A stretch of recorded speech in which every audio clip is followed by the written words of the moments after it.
I'm joined here today in our studio by Kate Percival, and she's brought with her a lot of lovely work, and you clearly love handwork. I do. It's so relaxing. It's something that you can do.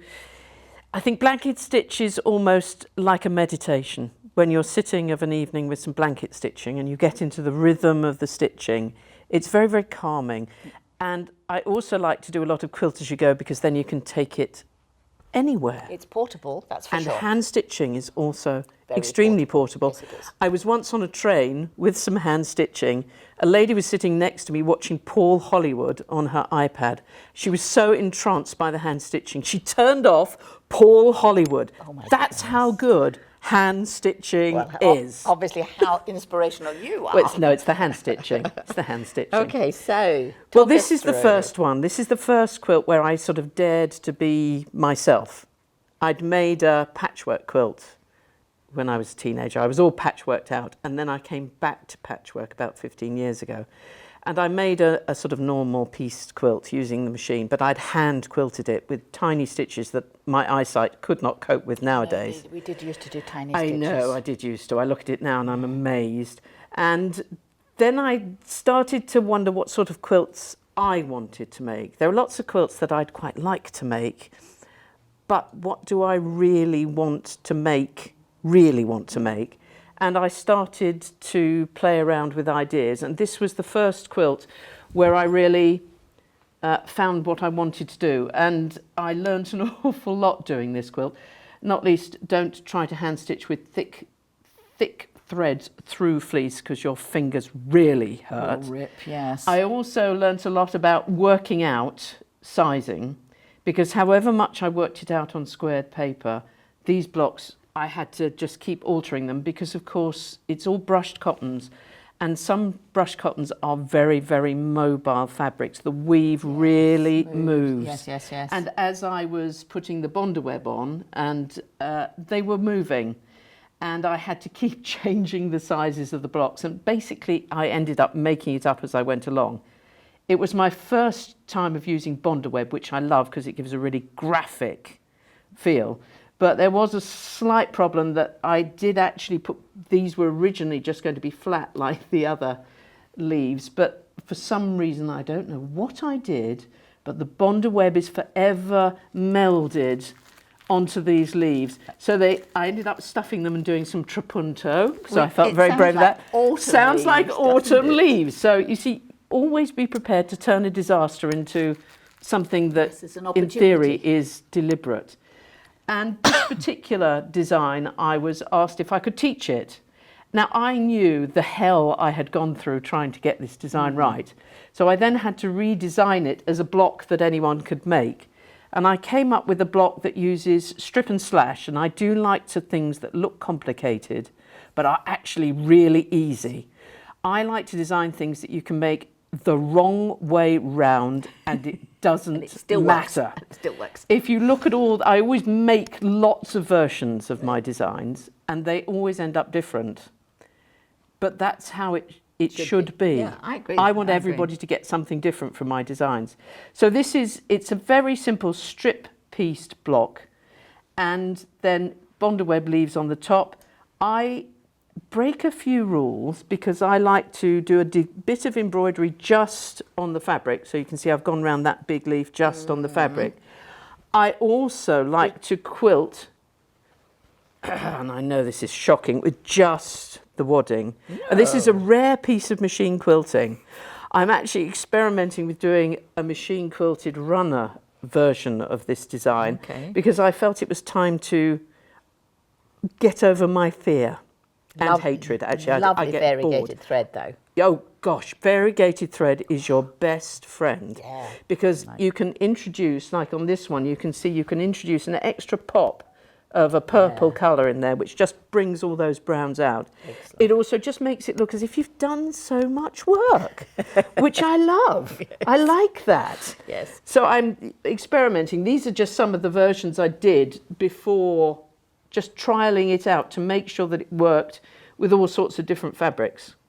And you've got sort of what look I like try with the pearly thread here, threads, yes. the thicker pearly threads. I try thinner pearly. I just try everything out. But I would say never try to hand stitch with thick threads on batiks, because again that is agony. Through, you get holes yes. in your fingers. Yes.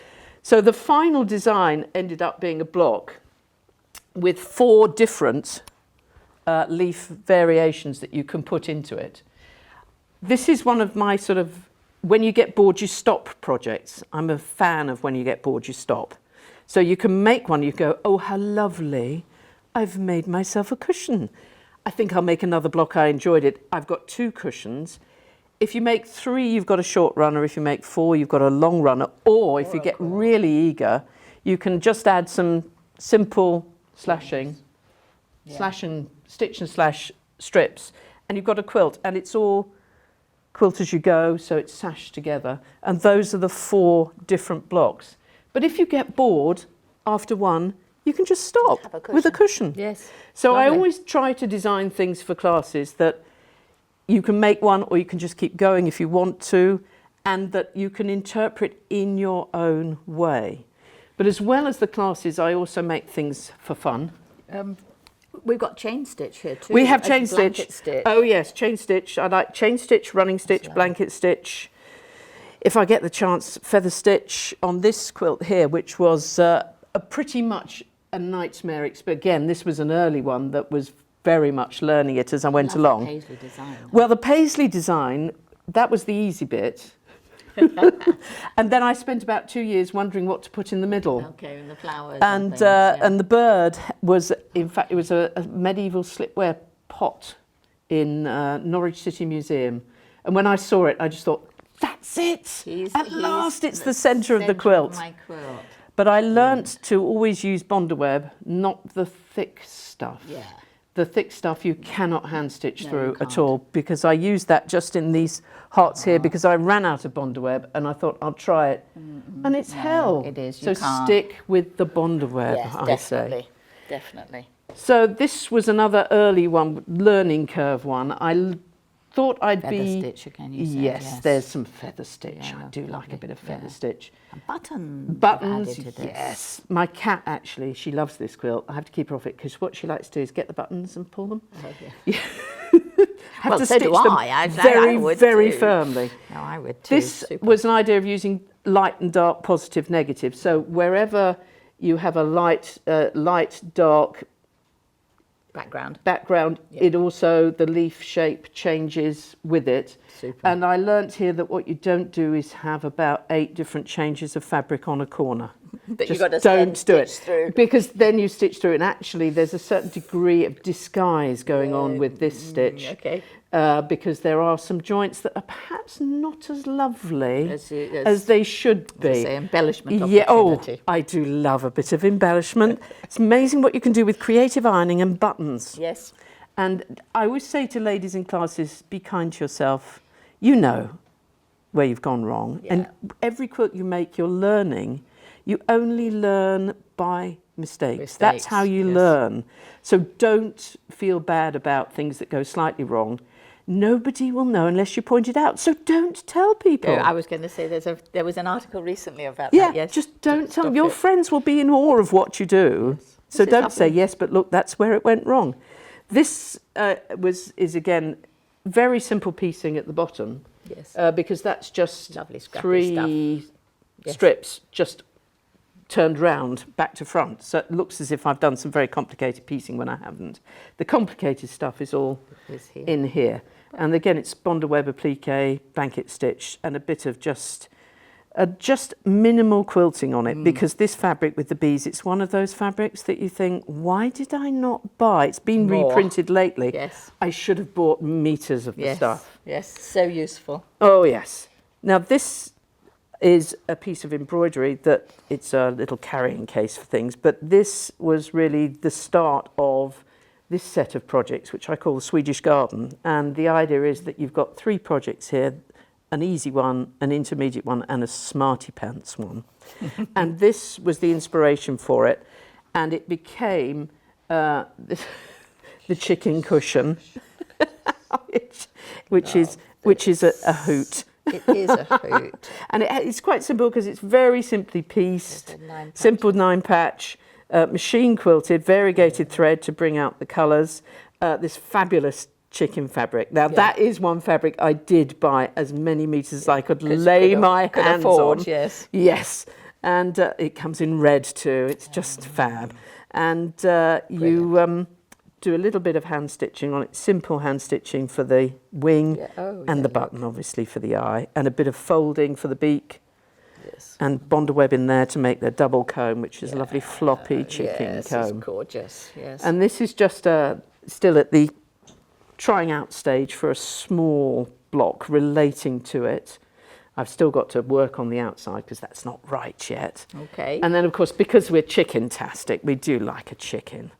You see, it comes in red fabric as well, this one. I think it was a Robert Kaufman fabric from years ago, and it's just, I love it. Yes. So you've fussy cut these out. Fussy They're cut not the squares, chickens. are they? Fussy No, cut the from chickens. fabric. Yes. Yeah. And then these then are you've got- foundation pieced.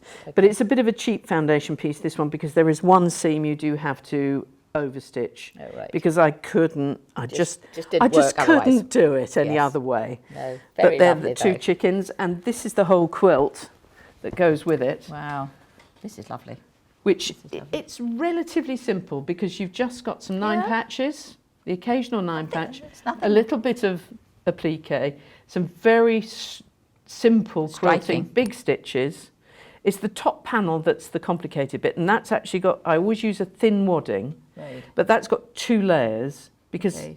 it just gives it that extra So puff. sort of double layer, so sort of trapunto. Yes. In the first layer becomes the you stitch through, and then you've got a second layer that some of this has gone through. Yes, so I've stitched through, this outline was done just with the fabric. Yeah.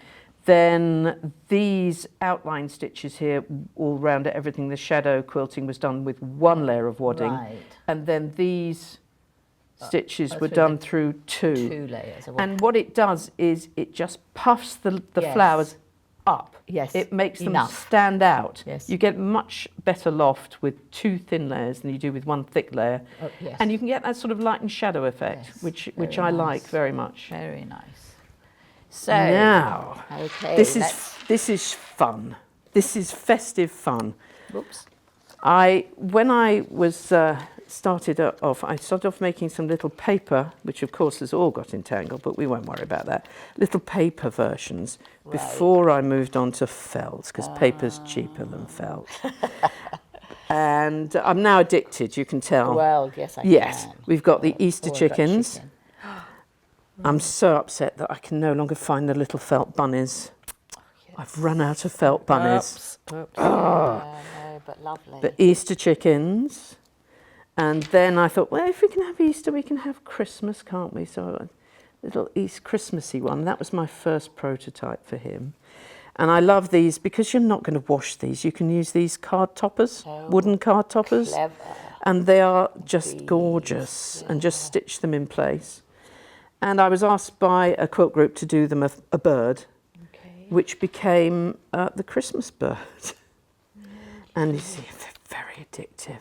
Well, you make one, and you just think, oh, I wonder what that would look like in a different colour. And as you say, because it's felt and it's blanket stitch, it's really very straightforward. It's very isn't it? calming. You need a day to make one of these large ones, but one of the smaller ones, this one I recently did for Quilters Guild Region 6, that's a 2-hour project. Wow. And when we moved house recently, we had this horrible old chandelier that was so big you banged your head on it. So I took all the glittery bits off, and they're now lovely weights for Christmas decorations. Lovely weights for Christmas decorations. Never let anything escape. No, recycle, deconstruct. Lovely idea. And then another group asked me to do a little autumn bird for them, which is that one. Yes. And that's quite a quick one as well. Yeah, that's just a couple of hours. The beads in the middle, yes. Yes. Lovely. With the autumn leaf. And of course, you can't have Christmas without mistletoe. Well, only in this country, only in Europe. I know. Americans don't understand. No, about they don't get it mistletoe at all. because it doesn't grow over there.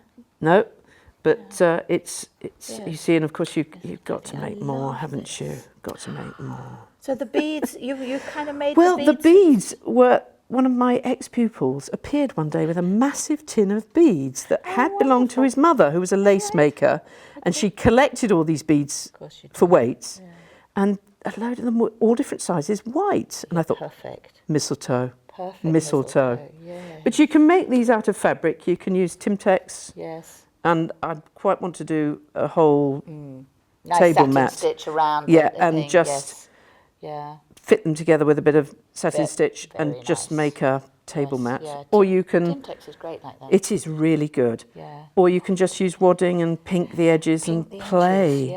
Play with it. Pinking shears, yeah. Oh, I do like good. pinking shears, really useful. And I make felt brooches and felt necklaces. The necklace was much admired as you walked in. Yeah. And it's just good fun. It's just good fun. Yeah. And you don't actually need much felt, do you? No. These days you can buy little squares. That's little right. sets and That's right. squares You of felt, don't can't have to you? buy yards of it. You can buy it in small pieces, and you can use every scrap, because a brooch like that central scrap there is a tiny little piece. Yes. So you can really use it up. And something I'm going to be showing you in a workshop are the little gingerbread men. We love those. And they are just great fun. Yes, Great fun. those. And again, I prototype these. I do a lot of them, and this was one of the final ones. That one was one of the first ones with a really big heart, but I thought the heart was a bit too big. But you can have such fun with things like these little pom-poms. You can cut a little rectangular wadding to make his tummy fat. You can do both sides, or you can just do one side. You can make loads of them and just hang them on a string. Great fun. Great fun. Definitely. So I make those. That's my fun. That's my fun. And then there's the serious. Then we're coming back to your day job. Serious quilting. This is one that has a very special place in my heart, because it's based on some Bronze Age rock carvings in Sweden at a place called Tarnum, and they're just the most wonderful things. All these cup shapes carved out of rock that must have taken days for people to do. Days and days. And they overlay each other in layers and layers. And there's something about I was thinking about this and the way that would have been a sort of meditation for them, just making that shape, and how that relates to stitching. And this particular quilt uses all natural fibres, all traditional fibres. It's all English tweeds and herringbones around the edge. The Japanese cottons in the background. This particular piece of cotton, I think, is my favourite piece of fabric ever. It was just bliss to hand stitch, have a feel. It's good, isn't it? Gorgeous. And all of the threads, there are linen threads, wool threads, cotton threads. A lot of them come from Sweden and Denmark. And you've mentioned several times about the stitching, and in the old days, I mean, I know we did that really tiny stitching, but people did lose themselves. It was a way of just calming themselves down. I think there's a very posh word for it nowadays called mindfulness. Yes, there is.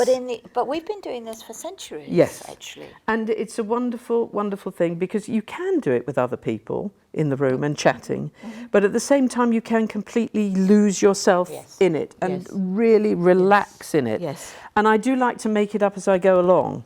So for instance, on this quilt, which was my first foray into wool, the background here, I just thread a needle and get going.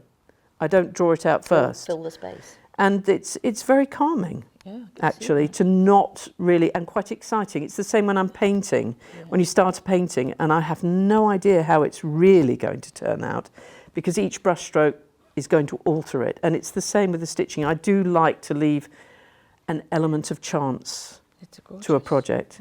But this is all, the background is Andover walls. These are those gorgeous Donegal tweeds that you can get at the Festival of Quilts, and these are wool cotton flannels, because they give just a little extra punch of colour, and a lot of the circles and the flower shapes and some of these that are Harris tweeds. So all these are Harris tweeds. So and it's more all of your lovely chain stitch here. Chain stitch, blanket stitch, running stitch. So, yes. Very simple stitching. A few Y stitches. Well, I think I still remember making well, I think it was supposed to be a pyjama case at primary school. Mine was a pincushion. Yes, yeah, with those and stitches. learning those stitches Okay. and just loving it. Yes. And I've still got a book that my mother bought me when I was about 7 from the V&A, which is Simple Embroidery Stitches. Right. And it's just all the diagrams, Her Majesty's Stationery Office. And that book is probably the most influential book on my life. I think I've got 101 stitches. I think it's still available from Quilts. I think they keep reprinting it. It is well, it's very just simple, wonderful. Very, very simple. It just shows you all the stitches. Very basic stitches. Yes. But when I prototyped, because wool being the price it is, I did prototype this particular block just to make sure it would work, because it was the most complicated block in it. And I did it in just leftover fabrics. So you can see how different it looks. Wow, but it meant that I knew that the bits would fit together, Yes. and I knew how the bits would fit together. It's bigger than that one. It's a slightly different version of that one. But I always try things out. So sometimes I make a quilt 3 or 4 times. My goodness, what a hardship. Yeah, oh, I know, it's hell. It's sheer hell. All that stitching. And these are things that I'm working on at the moment. And this is, I'm not quite sure how it's going to end up, but I'm having great fun doing elements, it. I'm not surprised. I'm loving the conkers. I do love the elements conkers. and And the robin's going to have a beak by the end of this week and a little eye. And legs, obviously, to stand on. And this is all wool background again with felts and embroidered. And this is a quilt that I'm just started working on a couple of panels for, which is using felt on brush cotton, quite a thick brush cotton fabric, quite dense, so it's solid enough to take the felts. And it's using the layers, penny rug, you call it in America, using the layers of circles, because I just love the way you can just add more colours. Yeah. And these at the moment are at my 2nd stage of stitching, so I've done the stitching around and on. And anchored them onto the background. Anchored onto the background. Now I've gone through just one layer, going around shadow quilting all the shapes, which makes them pop up. This stitch here, through one layer of wadding. Through one layer of wadding. Once I've made the 3rd block that's going with them and the big strip that's going up the side, then I'm going to think about putting the background fabric on, and whether I'm going to do it as a whole cloth or whether I'm going to quilt as you go and sash or something. Yeah. I have yet to decide. So decisions to be made. Decisions to be made. But each one of these panels you could make as a cushion front. You certainly could. Or a bag or whatever. And you wouldn't have to do it in felts. You could do it with wools if you wanted. Stunning. But though with wools, I always do, all of these had got Bonder web on the back just to stop the fraying. Yes. Yeah. It doesn't stick them. You don't need that with felt. Doesn't stick, no, but you don't need it with felt. Stops the fraying, It's very, very forgiving. Yeah, no. And that was just a little panel that didn't make it into the wool quilt, but I couldn't resist. Yes, I just could not good resist. To waste. Absolutely. And look at these lovely buttons. Yeah. Well, I've had them for so long, and I wanted to find. I needed to use them up. Well. So thank you so much for sharing all of that. It's so inspirational, and I can see why you just love your hand stitching. Well, particularly working with these sorts of fabrics, the soft brush cottons and the wools. It's an absolute joy to work with them. Well, it's been a joy to look through all these lovely things. So thank you so much. Thank you for asking me.